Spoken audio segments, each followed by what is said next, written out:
"I'm not here to kill you," he said softly. "I'm here to tell you who really burned down your farm." The horse knew before Samuel did that something was wrong. Old Blue's ears twitched forward, then back, like he was listening to ghosts.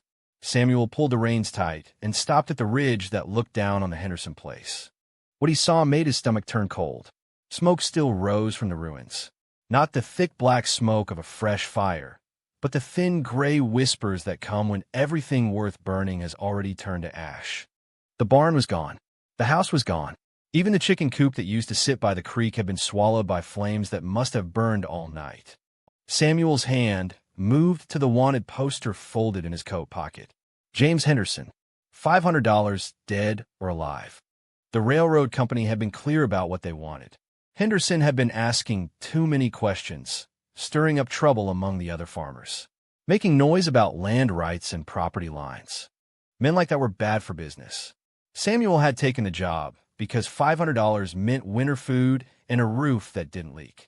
He told himself it was just business. Henderson was probably a troublemaker anyway, probably deserved whatever was coming to him. But this wasn't what Samuel had expected to find. He rode down the hill slow, his eyes taking in details he didn't want to see.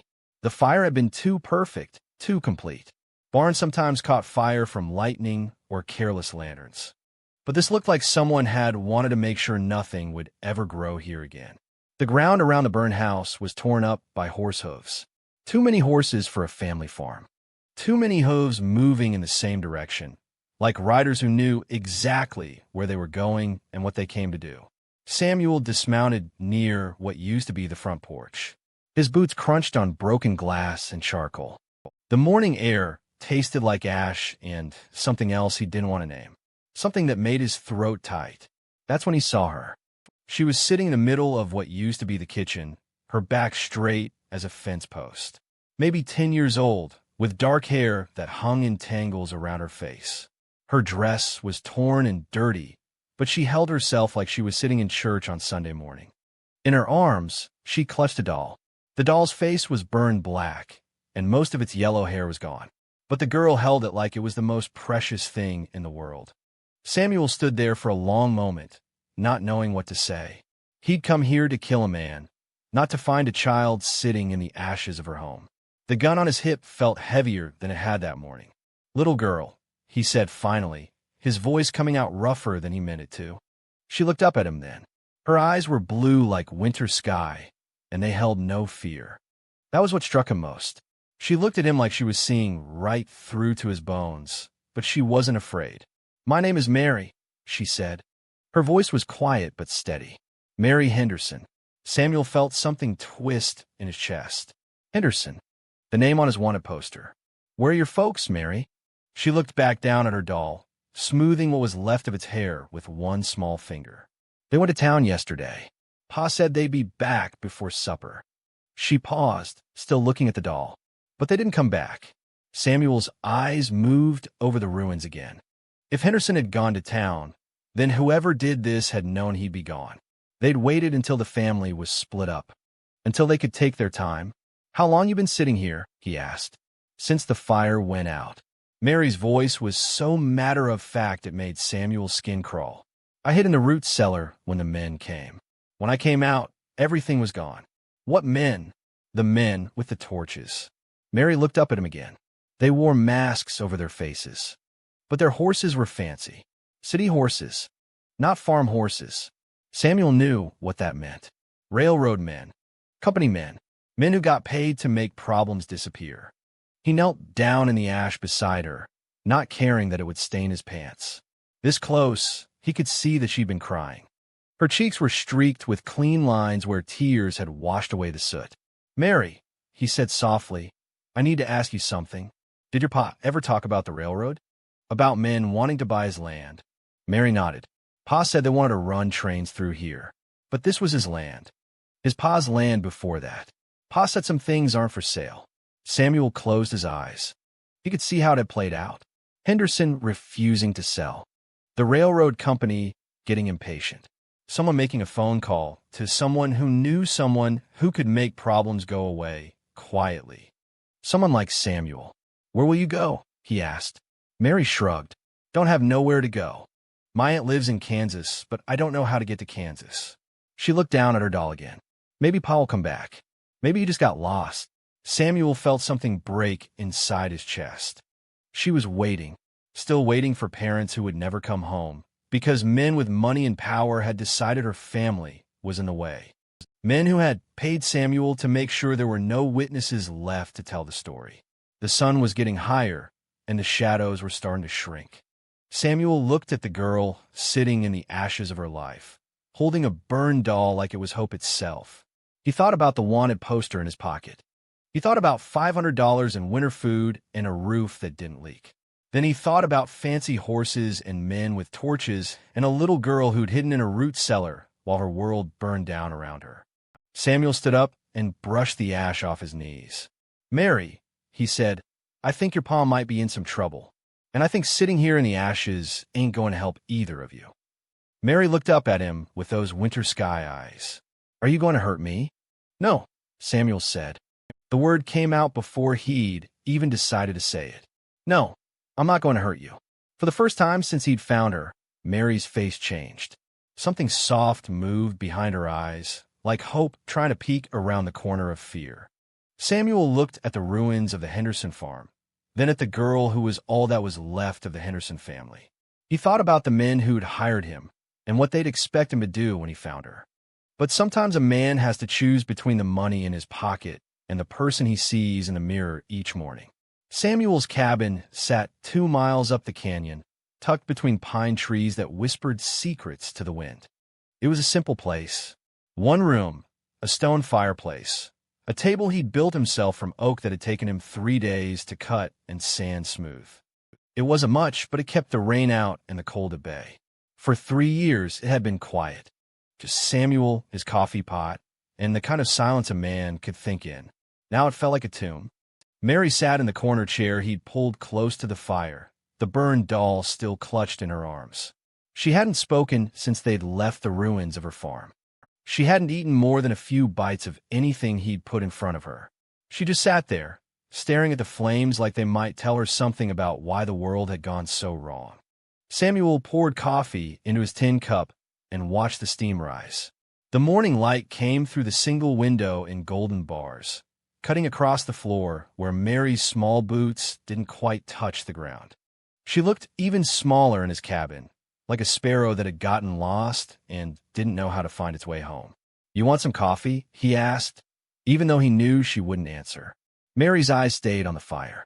Samuel had tried everything he could think of. He'd made eggs scrambled soft the way his mother used to make them. He'd warmed milk with honey and cinnamon. He'd even tried telling her stories about the time he'd seen a bear steal a whole pie from a windowsill, just to see if she might smile. Nothing worked. Mary Henderson was there in body, but her spirit was still sitting in those ashes, waiting for parents who would never come home. On the second night, Samuel had taken out the wanted poster. James Henderson's face stared back at him for the crumpled paper. A good face, Samuel thought. The kind of face that belonged to a man who worked with his hands and kept his word. The kind of face that didn't deserve what had happened to him. The railroad company had described Henderson as a troublemaker, a man who stood in the way of progress. But looking at that face, Samuel could see something else. He could see a father who'd fought to keep his daughter safe. A man who died because he wouldn't sell the land his own father had passed down to him. Samuel folded the poster back up and put it in his coat pocket. But he could still feel it there, like a weight that got heavier every time he looked at Mary. The third morning brought rain. It drummed against the roof and ran down the windows in crooked streams. Mary hadn't moved from her chair except to use the outhouse, and even then she'd taken that burn doll with her everywhere she went. Samuel fried eggs in the iron skillet his grandmother had given him when he'd left home 20 years ago. The eggs popped and sizzled in the bacon grease, and the smell filled the cabin with something that should have felt like comfort, but didn't. "Mary," he said, sliding the eggs onto a tin plate, "you need to eat something. Your body needs food, even when your heart doesn't want it." She turned to look at him then, for the first time since they'd left the farm. Her blue eyes were rimmed with red, and there were dark circles underneath them like bruises. "Why did they kill my ma and pa?" she asked. Samuel nearly dropped the plate. Her voice was so quiet he almost thought he'd imagined it. He set the eggs down on the table and pulled out the other chair. The wood creaked as he sat down, and he realized his hand was shaking slightly. "I don't know if they did," he said carefully, "but they burned our house. They burned everything." Mary's voice was still quiet, but there was something fierce underneath it. Something that reminded Samuel that she was her father's daughter. If Ma and Pa were alive, they would have come back by now. Samuel couldn't argue with that. 3 days was long enough for news to travel, even in country like this. If James Henderson was alive, he would have moved heaven and earth to get back to his daughter. "Maybe," Samuel said, "maybe your pa is just trying to find a way to keep you safe. Maybe he knows those men are still looking for him, and he's waiting until it's safe to come back." Mary studied his face like she was trying to decide whether to believe him. "Do you know my pa?" Samuel's throat went dry. The honest answer was yes and no. He knew James Henderson's face from the wanted poster. He knew Henderson had been asking questions about railroad land deals. He knew someone with money and power had wanted Henderson dead. But he didn't know Henderson the man. He didn't know what kind of father he'd been, or how he'd taught his daughter to be brave in the face of terrible things. "I know about him," Samuel said finally. "I know he was a good man who loved his family." Mary nodded like that was the answer she'd been hoping for. She picked up her fork and took a small bite of eggs. It was the first real food she'd eaten since Samuel had found her. They ate in silence, with the rain drumming overhead and the fire crackling in the fireplace. Samuel found himself watching Mary's face, looking for signs that she was coming back to the world of the living. After breakfast, she helped him wash the dishes in the basin by the window. Her hands were so small that the tin cups looked huge in her grip, but she was careful and thorough. Samuel could see her father in the way she worked, methodical and patient. "Samuel," she said as they dried the last plate, "are you going to try to find my pa?" Samuel looked down at her upturned face. There was hope there, fragile as a bird's egg, but real as anything he'd ever seen. The wanted poster seemed to burn in his coat pocket. He thought about the men who'd hired him, and what they'd do if they found out he'd been harboring Henderson's daughter instead of completing his job. He thought about $500 and the winter that was coming and all the reasons he'd taken this job in the first place. Then he thought about a little girl sitting in ashes, waiting for her world to make sense again. "Yeah," he said, surprised by how steady his voice sounded. "Yeah, I'm going to try to find him." Mary smiled then, just a little. It was the first smile Samuel had seen from her, and it hit him harder than he'd expected. It made him want to deserve it. That night, after Mary had fallen asleep on the narrow cot he'd made up for her near the fire, Samuel sat at his table with the wanted poster spread out in front of him. James Henderson's face looked up at him in the lamplight, and Samuel tried to imagine what he would say to this man when he found him. If he found him. The rain had stopped, and the cabin was quiet except for Mary's soft breathing and the settling sounds of cooling wood. Samuel stared at the poster until the letters blurred together, trying to figure out how a man went from hunting someone to protecting the thing they loved most in the world. But some changes happen all at once, like lightning splitting the sky, and there's no going back to the way things were before. Samuel's hands had never shaken before. Not when he'd faced down 3 men in Silver Creek. Not when he'd tracked the Murphy gang through winter mountains with nothing but hardtack and melted snow. Not even when he'd been shot in the shoulder and had to dig the bullet out himself with a skinning knife. But this morning, as he sat on his porch cleaning his coal for the 3rd time, his hands trembled like autumn leaves. Mary was inside, finally sleeping past sunrise for the first time since he'd brought her to the cabin. Yesterday, she'd helped him split kindling, and last night, she'd eaten a whole bowl of the rabbit stew he'd made. She was starting to trust him, starting to believe he might actually be able to find her father and bring him home. The truth was eating Samuel alive. He set the gun down on his knee and stared out at the morning mist that hung between the pine trees. Somewhere out there, James Henderson might still be alive, or he might be buried in an unmarked grave. Another problem solved by men in fancy suits who never got dirt under their fingernails. Samuel reached into his coat pocket and pulled out the letter that had come with the wanted poster. He'd read it so many times the paper was soft as cloth, but he read it again anyway, hoping the words might somehow change. Mr. Brooks, James Henderson has been asking questions about railroad acquisition methods in the Bitter Creek Valley. He has documents that could prove embarrassing to our company. $500 for permanent resolution of this problem. No weaknesses. No weaknesses. Samuel's stomach turned over like spoiled milk. He'd been so focused on the money, on James Henderson's name and face, that he hadn't really thought about what those last two words meant. But now, sitting on his porch while Henderson's daughter slept in his cabin, the meaning was clear as mountain water. They hadn't just wanted Henderson dead. They'd want his whole family dead. They'd wanted everyone who might know what Henderson knew to disappear forever. Samuel folded the letter back up with hands that shook worse than before. The railroad company hadn't hired him to kill a troublemaker. They'd hired him to kill a witness, a man who discovered something that could cost them more than money, something that could cost them everything. The cabin door creaked open behind him. Mary stepped out in her bare feet, her dark hair tangled from sleep. She'd been having nightmares every night, but this morning her face looked peaceful. "Morning," she said, settling down on the porch step beside his chair. "Morning." Samuel slipped the letter back into his pocket before she could see it. "Sleep well." Mary nodded. "I dreamed about Ma's apple pie. She used to make it every Sunday after church." She picked at a splinter in the porch board. "Do you think she's making pie in heaven?" Samuel's throat closed up tight.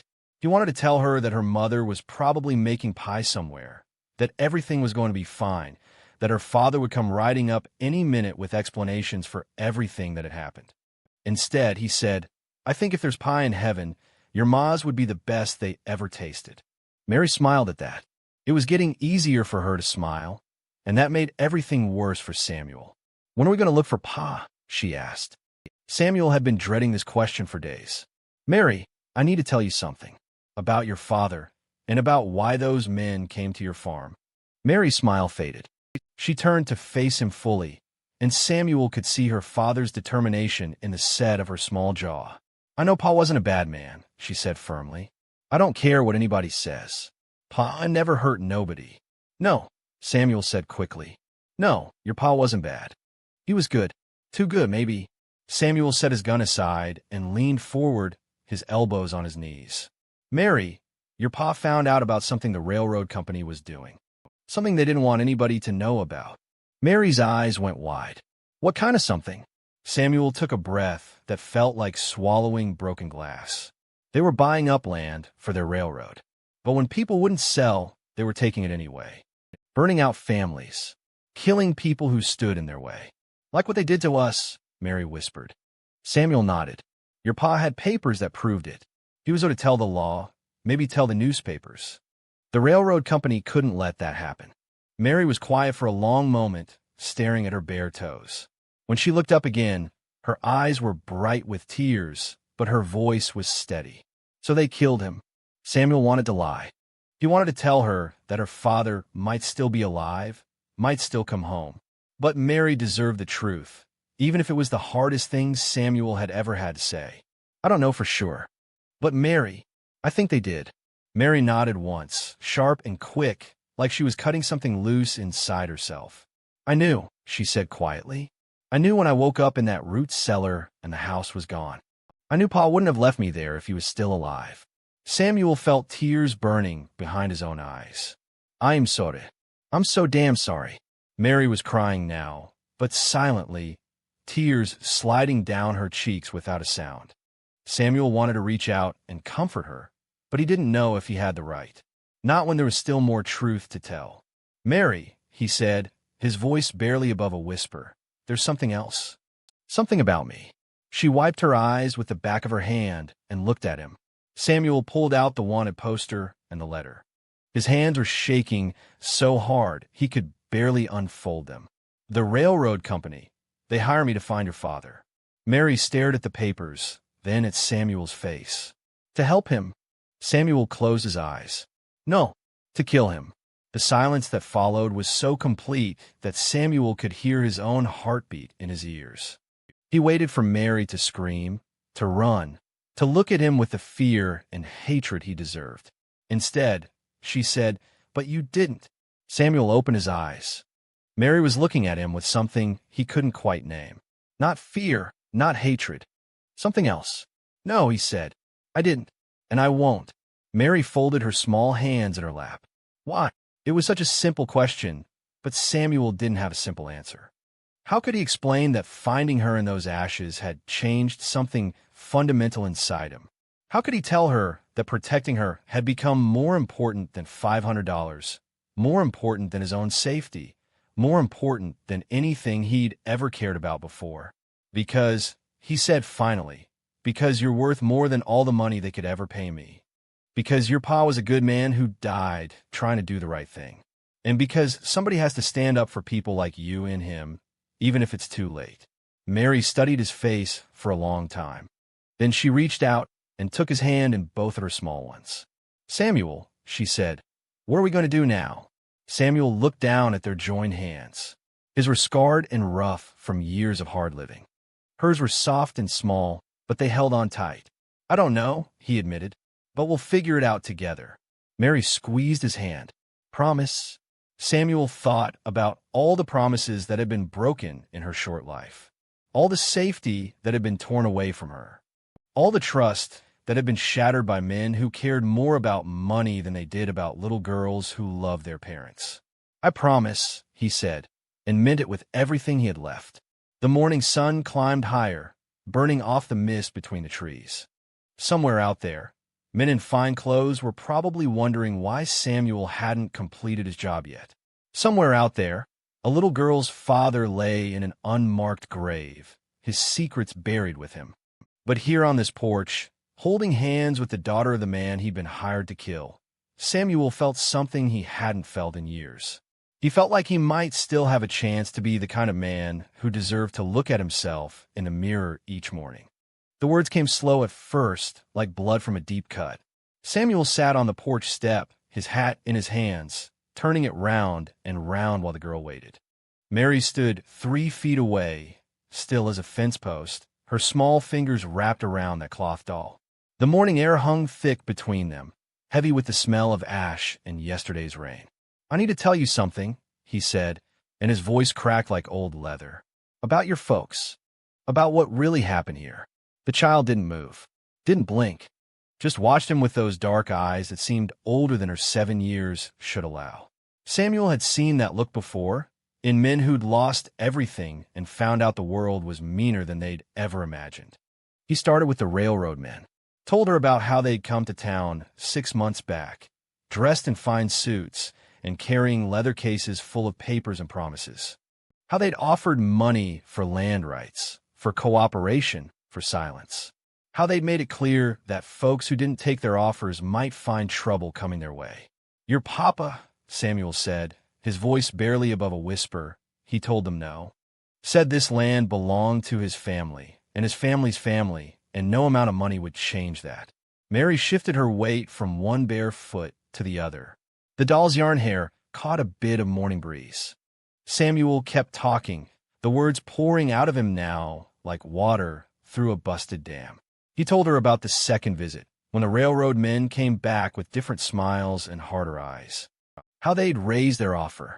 How they'd mentioned accidents that could happen to stubborn farmers who didn't understand progress. I was there, he said, and the admission felt like swallowing glass. In the saloon, when they came looking for local men to help them make their point, they needed someone who knew the land, knew the people, someone folks would trust.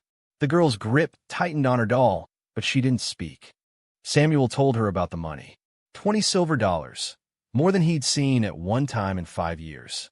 He told her about his own farm, failing after 3 seasons of drought, about his wife's cough that wouldn't quit, and the medicine she needed from the doctor in town, about how easy it had been to tell himself that one family's suffering could save another. They said they just wanted to scare your folks, he said. Make them see reason. They said no one would get hurt. But Samuel knew better now. Had known better then, if he was being honest. Men like that didn't pay good money for warning shots. They paid for results. He told her about the night. How he'd guided them through the back trails, past the creek and around the old oak grove.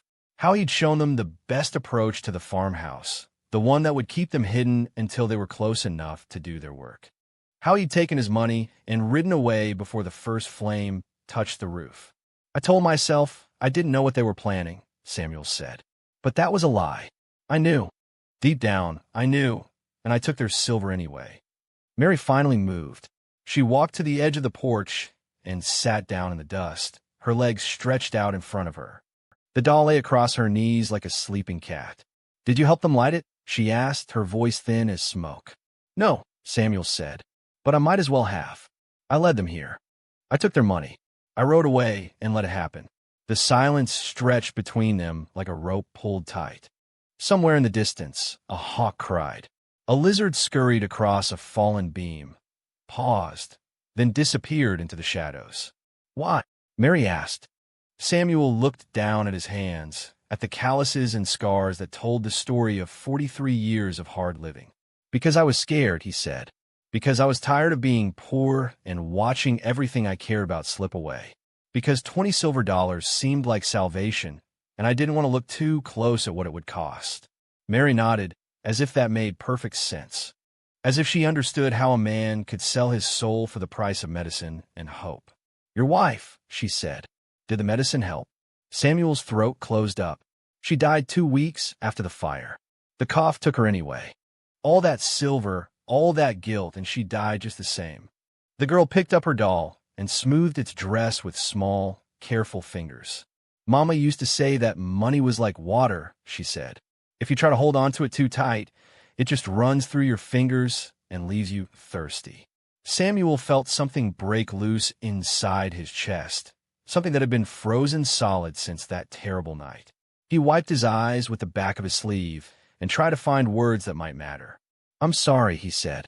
I know that doesn't bring them back. I know it doesn't fix anything. But I'm sorry, Mary. Sorrier than I've ever been about anything in my whole life. Mary stood up, brushed the dust from her dress, and walked over to where he sat. She stopped right in front of him, close enough that he could see the gold flecks in her brown eyes. I forgive you, she said, simple as stating the weather. Samuel stared at her. What? I forgive you, she repeated. Mama taught me about forgiveness. She said it wasn't for the other person. She said it was so you don't have to carry their mistakes around like rocks in your pocket. The words hit him harder than any fist ever had. He'd expected anger, had expected tears and screaming and demand for justice. Instead, this small girl was offering him something he'd never thought to ask for, something he'd been sure he didn't deserve. How can you forgive me? He whispered. How can you just let it go? Mary tilted her head, considering. Papa used to say that holding on to anger was like trying to hurt someone by hitting yourself with a rock. It doesn't make much sense when you think about it. She held up her doll, examined its face in the morning light. Will you help me bury her? She asked. Next to where Mama and Papa used to sleep. I think she'd like that better than being alone. Samuel nodded, not trusting his voice. He stood up, his joints creaking like old hinges, and followed the child toward the ruins of her home. The morning sun climbed higher, burning off the last of the mist. And for the first time in months, Samuel felt something that might have been hope stirring in his chest. Sometimes redemption came wrapped in the most unexpected packages, delivered by the smallest hands, offered by the biggest hearts. Sometimes forgiveness arrived like morning light, quiet, inevitable, and bright enough to chase away even the darkest shadows.